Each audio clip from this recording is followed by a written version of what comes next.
Hello there, welcome to the Saroy channel, wherever you are in the world, and so much love to each and every one of you. You're all very special to me, so thank you for joining me tonight, and I've got a fabulous story for you. And you know the rules, you go and get yourself something really special to drink because you deserve to spoil yourself. We all do, because life is so rich with all the wonderful things that we can thoroughly enjoy, and we should make the most of them, especially when it comes to a good story. Because as I always say, nothing on this earth beats a good story. That's why I'm so passionate about what I do. But before we get started, don't forget to subscribe to the channel, click the notification bell and the thumbs up, and let's get started with tonight's story. Dear Sarah, and all your lovely listeners, I met Tara Finley when I was about 21 years old at a black tie dinner for an acquaintance's 21st birthday, being hosted at an upmarket venue in Atlanta. In truth, I have no recollection of whose 21st it actually was, or even what I was actually doing there. I found myself sitting 2 seats away from her. Of course, it was so long ago that I don't remember many of the details. Most of them are indeterminate, obscure, and rather vague, eroded by the haziness of time, rather like an old letter, with writing so faded you can barely remember anything at all. So I cling to the fragments of what I can actually remember. All I recall is me and this gorgeous, mysterious young lady called Tara, as if it was only ever us and nobody else. Even the fabulous tables with their starched tablecloths, the guests, the speeches, and everything else just fades into the background, literally extinguished in my mind. It's like we were the meat and potatoes on the plates that evening, and everything else, the vegetables, are superfluous, redundant, and let's just say surplus to requirements. We had a connection, a spark, an incorrigible attraction, and if I knew anything, I had to see her again. I was attracted to her long Titian colouring that bounced on her shoulders in pretty curls, her ocean blue eyes and fair skin so fragile. It's often the case that opposites do attract, and that was the case with Tara and myself. I had olive skin, dark hair, hazel eyes, so I appreciated a look that contrasted dramatically to my own. For to me, Tara was like a princess. She was at Georgia State University, situated in downtown Atlanta, where she was studying medicine, while I lived about 9 hours away in West Virginia, and was enrolled with West Virginia State University. My family lived near the rural town of Elkins. Elkins, a mountain-rich oasis, where we lived very close to the Monongahela National Forest. The name means falling banks, due to the geographic instability of the riverbanks there. In the forest itself there's an abundance of wild animals, and an extraordinary large black bear population, where people have had some rather tense encounters with black bears. But you'll find everything here, from wild turkey, white-tailed deers, squirrels, rabbit, snowshoe hares, woodstock and grouse, bobcats, beavers, red and grey foxes, bobcats, mink and raccoons, and I've seen them all from time to time, sometimes even bounding across our backyard, as our property literally borders the state park. It was in the 80s, and so my relationship with Tara Finley was conducted with the occasional telephone call, and lots of letters that we wrote regularly to each other. Let me tell you, in those days receiving a letter from Tara was possibly the most exciting thing in the entire world to me, and it beats social media platforms any day of the week. My girlfriend would occasionally come and visit and stay overnight with my family. I had 2 brothers, an older brother, Riley, who has Asperger's, which is on the autism spectrum. That means his social and communicative skills are seriously compromised, and he was rigidly structured in everything he did. But he had an incredible memory for dates like no one I've ever known. You could ask him when Queen Elizabeth I was born, or the date of Mary Queen of Scots' birthday, or the day that President Lincoln died, and he would know the exact dates. He could tell you the date of the American Civil War, or the date when America entered the Second World War. My other brother was called Wesley. He was about 5 years my junior. He had such an astute character. He pondered life so seriously, and was always so perceptive and discerning about everything. My mother, Henrietta, was the kind of woman that most men would dream to marry, and every son would wish to have as a mother. She was a domestic goddess in the kitchen, producing outstanding food that would make you salivate. She was dutifully attentive to my father's every need, and to us, of course. My father was a phenomenal hunter, fisher, explorer, and brilliant at building construction, a man of so many diverse talents.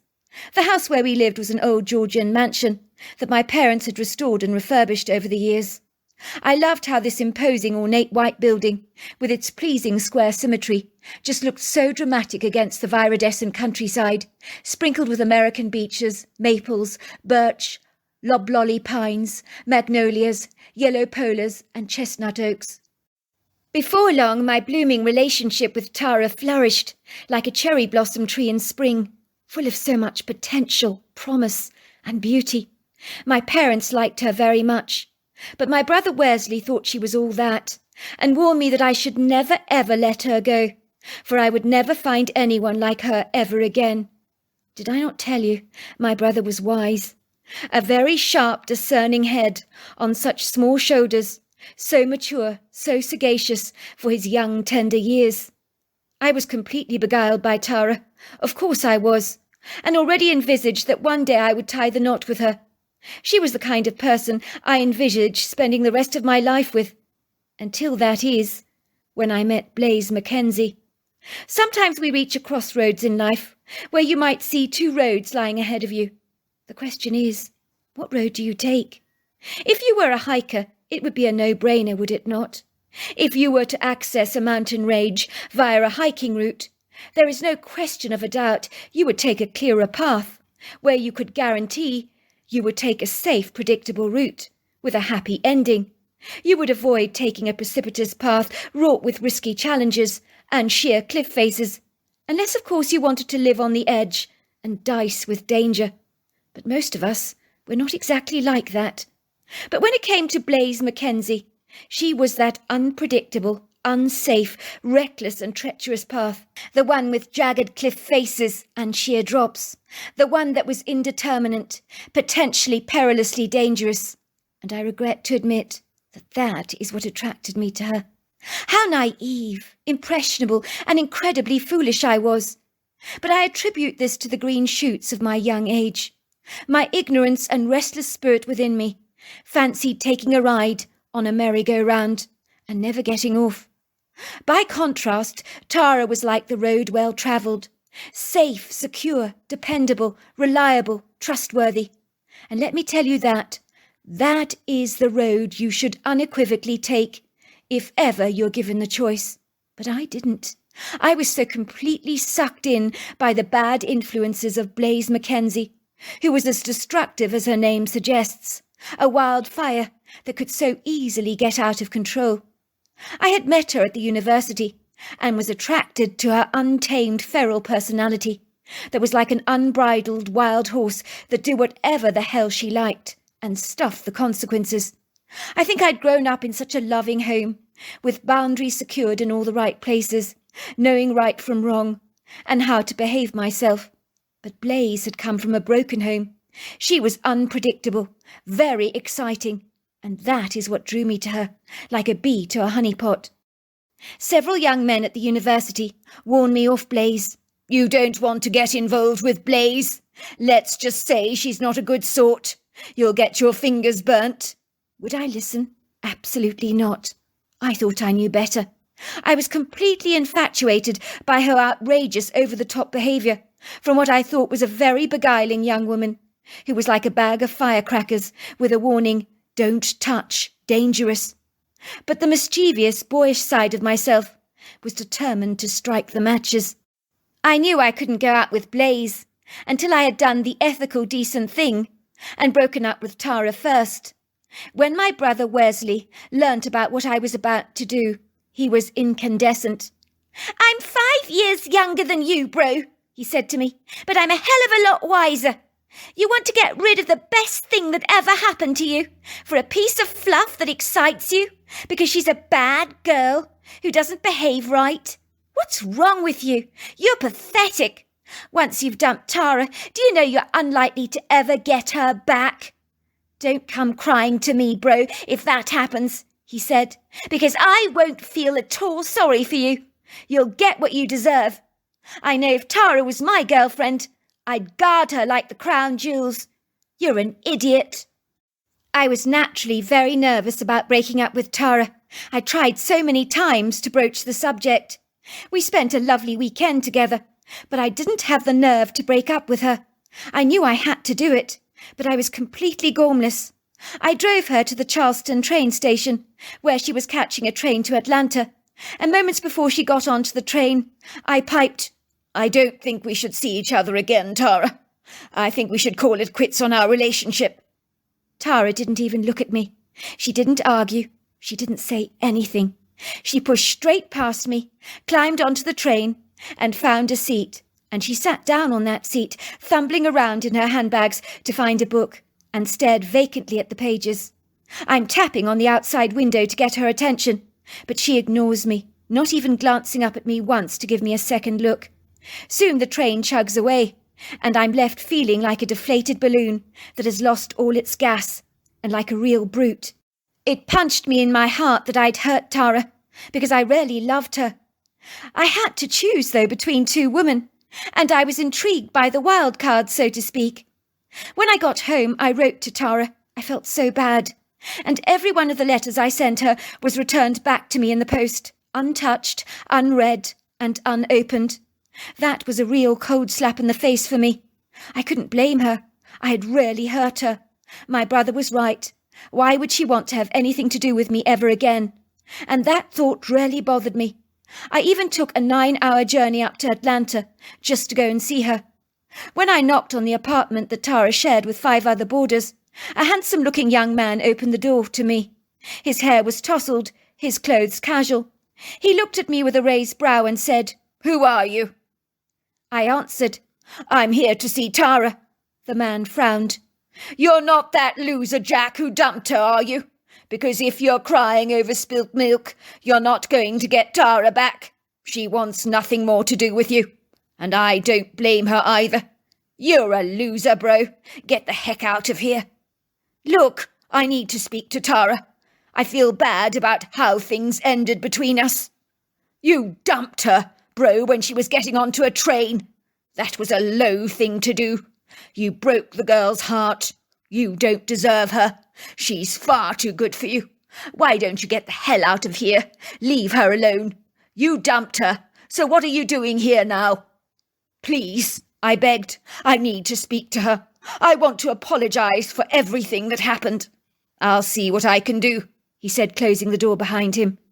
I stood on the front doorstep, feeling like a prize idiot. I didn't like how protective the young man was towards Tara. Was he her boyfriend? Oh, God, no. I began to feel stabbed with an all-consuming jealousy. What was wrong with me? I was the one that had dumped Tara, but now the thought that this man was sniffing around her like an obsessive bull terrier didn't bring me any reassurance.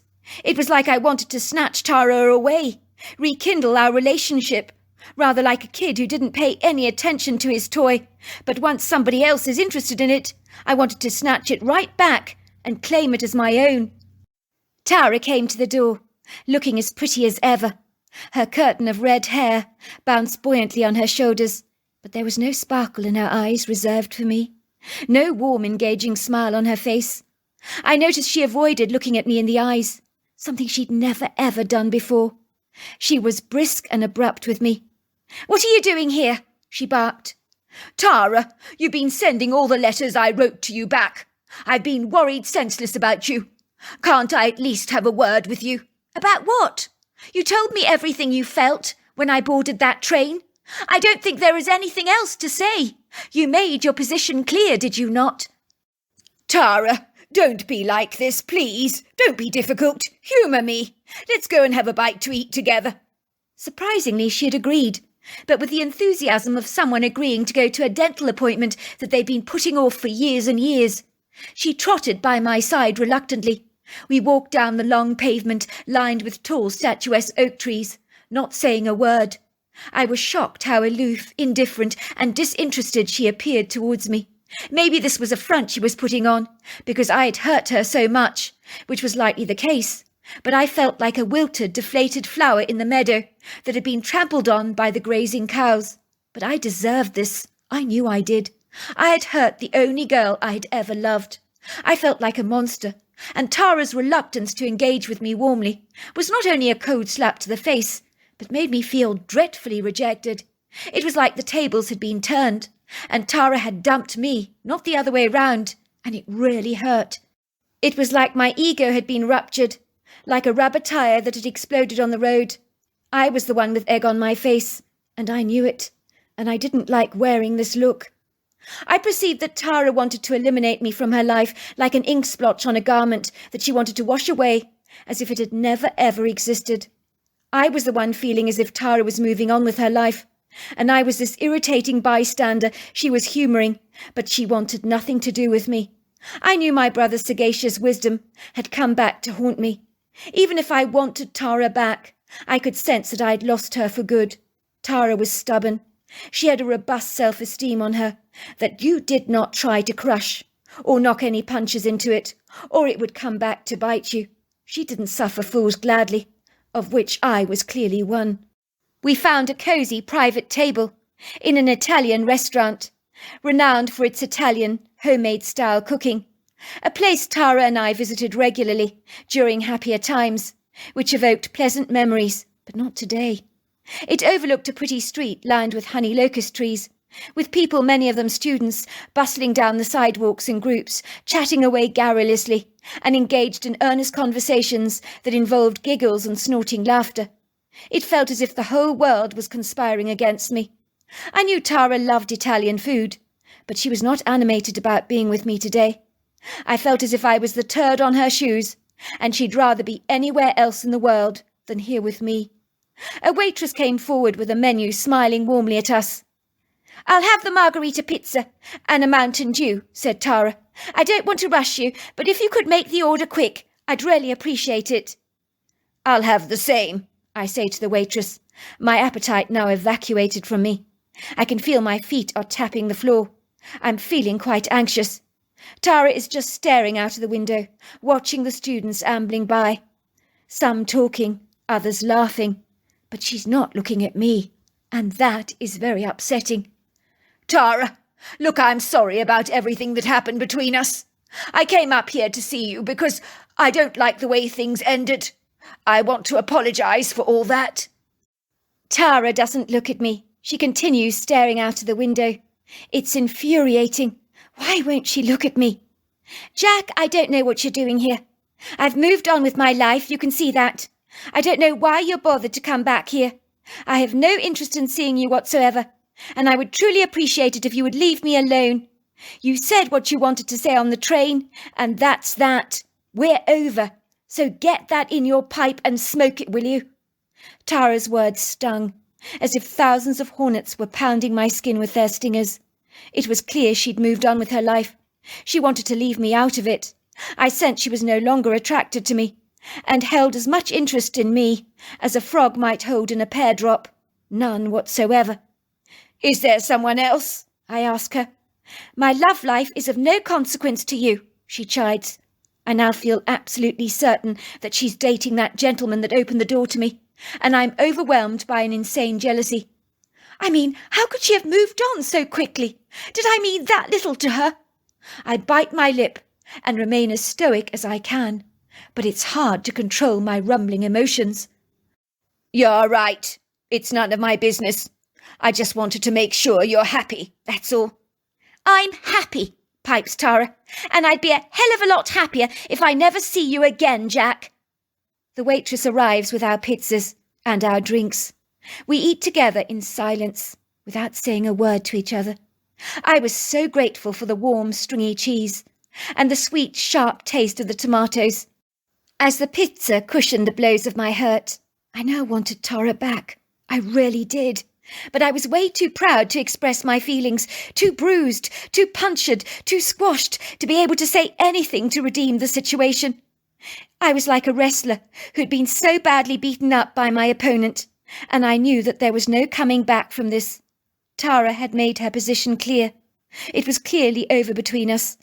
I think even if I'd begged her, she'd have never ever taken me back. I knew that in my heart. I'd lost her forever, and the bitter taste of nausea rose up in the back of my throat. I knew I was defeated. I knew I had lost this. Tara's account. When I first met Jack, our romance blossomed. I fell for him hard. Our relationship had been magical from the very beginning. It was the stuff of what fairy tales were made of. In my mind's eye, I had met my Prince Charming. I had met the one. It might have been early in our lives, I mean. I was 21 years old. But did that actually matter? Of course it didn't. I had thought he felt exactly the same way about me. But when Jack told me that we should end our relationship, I was stumped by his mortifying words. I felt furiously angry with Jack. Rejected, spurned, spat out, abandoned, completely numb. Almost as if I was shell-shocked. It was as if my entire world had come crashing down on me. Jack may as well have beaten me down to a pulp, like the grapes in an old-fashioned wine press or a barrel, that are squashed and pulverized to make a fine wine, that in the process has cost me an indelible suffering. In 1 second my life had been joyful, happy. The boy I thought who loved me had spat me out like an old man's tobacco on the sidewalk. I don't think I cried then. I refused to. I bit my lip and held it together.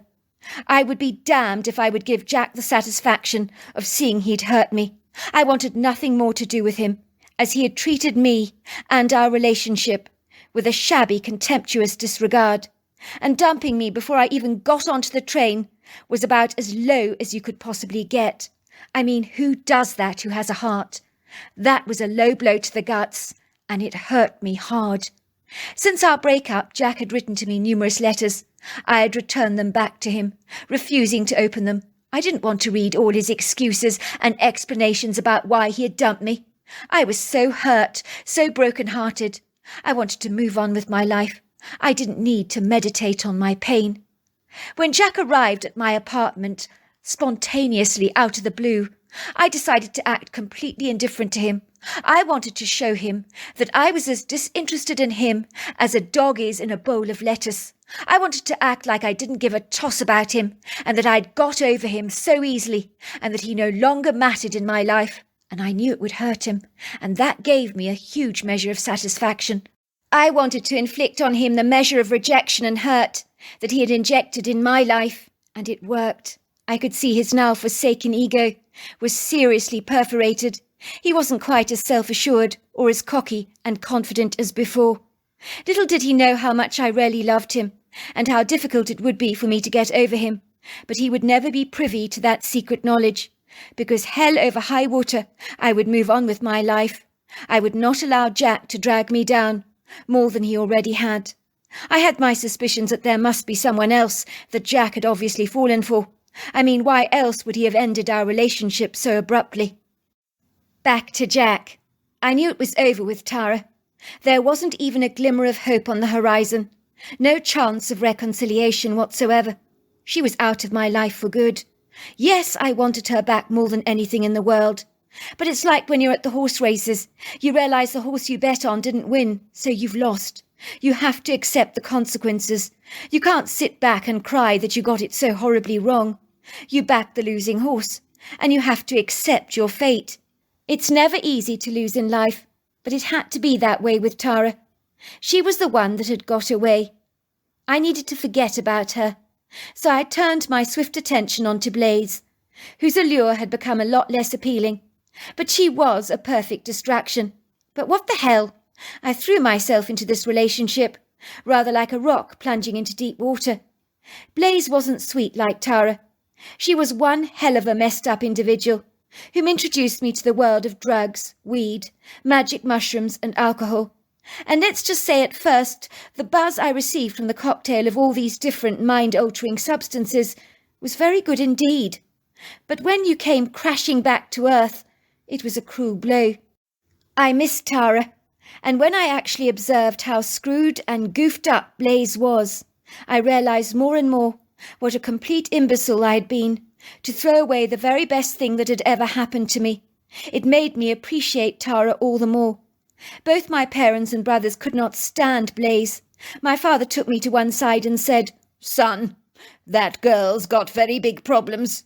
You don't want to hang around with a girl like that, surely." My mother was equally as appalled by Blaze, probably more so, especially from the first moment she saw her. I'll never forget her expression. Her eyes grew round, her mouth dropped open. She looked like she wanted to say something, but she was completely tongue-tied. Blaze had these cute elf-like ears I found rather endearing. They stuck out of her long dark hair. She had a pixie face and thin willowy body, with arms covered with dragon tattoos, a nose ring in her nose, above her chin, in her tongue, and several ear piercings in her ears.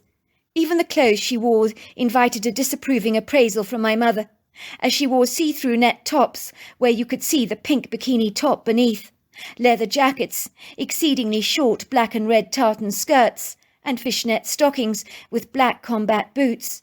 She wore dramatic makeup with a plethora of black eyeliner and bright red lipstick, so bright it almost glared. "I don't like her. I mean Blaze," my mother had told me on numerous occasions. "Your father's absolutely right. She's not normal, darling. She's got lots and lots of problems. You don't want to hang around with a girl like her. She'll influence you negatively." "But that's why I like her. I'm sick of normal. I can't stand the status quo," I said rebelliously. "Not for much longer, bro," said my brother Wesley. "You'll be begging for normal when you've dated her for long enough. Blaze looks like a punk rocker." My brother with Asperger's looks at me and says, "Your girlfriend's not normal, not normal." He shakes his head and says, "Where's Tara? She was nice." In truth, I think I was developing a late teenage rebellious spirit, as the more my parents and brothers protested, the more I wanted to rebel, and I continued to invite Blaze to stay with me at the farmhouse, where she was given the guest bedroom upstairs, and where my parents watched me like a hawk, never daring to let me out of their sight. I think one of the reasons they allowed me to have Blaze staying at the farmhouse in the first place was because they could keep a beady eye on the two of us, whereas if I was out with Blaze beyond the boundaries of our home, they would worry about me coming under the influences of Blaze's negative ascendancies that could lead me down a precarious, unwelcome path, where I might end up suffering from substance abuse issues later on. I think my parents hoped that I would grow out of this relationship, rather like an old pair of shoes that I would eagerly discard, once I'd worn them for long enough, and realise that they were rather shabby, unenduring, unflattering, and not a good fit. "I don't like both your parents," Blaze told me. "They're awful. They always look down on me, judge me. Your condescending, haughty mother keeps giving me the evil eye when she thinks I'm not looking. And your younger brother, he's the worst of all. He keeps wrinkling up his nose at me, with a disgusted revulsion on his face. He asks me why I wear nose and ear piercings, and what had possessed me to get all these dragon tattoos done over my arms. He says they're masculine.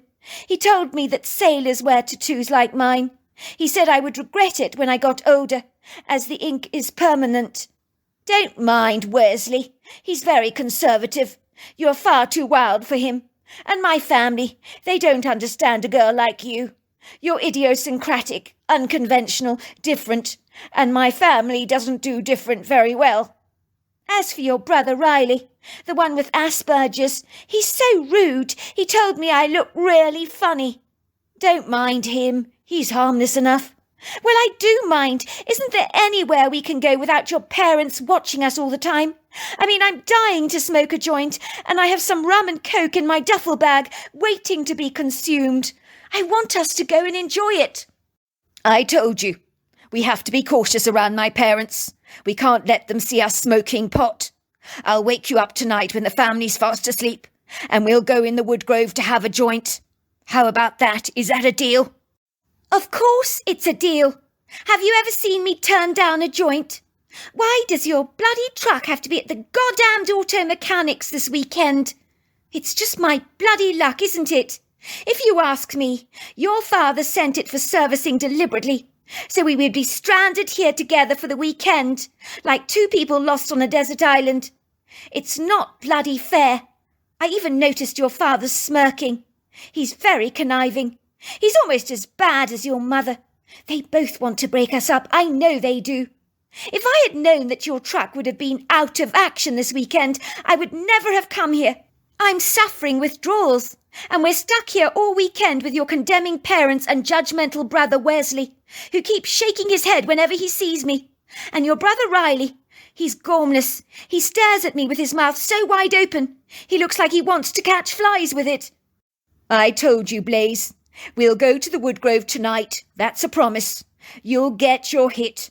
There's no way we can consume alcohol or smoke joints under my parents' roof. Do you understand that? My mother would do her nut. My father would have a coronary arrest. My parents are very straight-laced. Drugs and alcohol are not something that they can get their heads around. I don't think my parents have ever had a drug in their lives. And as for alcohol, they barely drink much of the stuff anyway, with the exception of the occasional glass of wine from time to time. My mother is so much more easygoing than your parents. She'll do drugs and alcohol with me any day of the week. You can't compare our parents, Blaze. You know you can't. Your mother is a crackhead. She's been in homeless shelters and drug rehabilitation centres all her life. Your father has helped her get out of this mess by paying for her to have all those treatments over and over again. But she keeps returning to the drugs like a dog to his vomit. Don't say anything good about my dad, Blade protests. He never wanted anything to do with me all my life. It's probably not personal, Blaze, I say, taking her hand in mine to give it an encouraging squeeze. But she pulls it away from me. Her mouth is pinched, her eyes indignant, her body twitching from nervous anxiety. So there we are. We're at the end of part 1 of our story. Don't miss out on part 2. It's absolutely brilliant. So until next time, goodbye and good night.